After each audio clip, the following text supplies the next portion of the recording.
Magandang araw ho sa inyong lahat. Today is Friday. It's our Strong Family Prayer and Exhortation. Kamusta na po kayo? Muli po tayo ay dadako sa pananalangin at magpapasalamat sa kabutihan ng Diyos sa ating buhay. Shall we pray?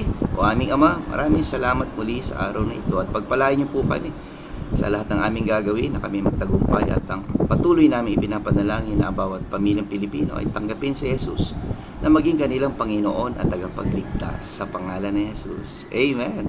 Well, let's proceed to our strong exhortation from the book of Ephesians chapter 6 and verse 6. Sabi doon, not with eye service as men pleasers, but as the servants of Christ, doing the will of God from the heart. Well, napakagandang encouragement na tayo ho hindi lang naglilingkod bilang isang likod sa pagpapakita sa tao, kundi ito ay talagang ginagawa natin dahil mahal natin ang ating ginagawa.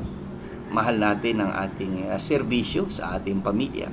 Kaya nga tayo mga magulang, hindi natin pinaglilingkuran ng ating mga anak at ang ating asawa dahil napipilitan tayo or wala lang tayong magawa, kundi gawin natin ito.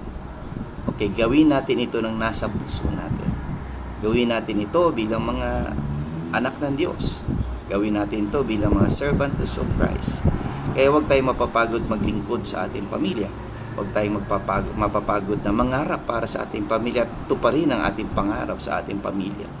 Kaya nga lahat tayo maging masipag, lahat tayo ay magtiyaga, magsikap para magtagumpay ang ating pamilya, magtagumpay ang ating mga gawain at pinaglilingkuran habang tayo ay kasama nila. Okay? Maging bahagi tayo ng pagpapala, maging bahagi tayo ng blessing sa ating trabaho, sa ating church, sa ating serbisyo, sa kapwa. Okay?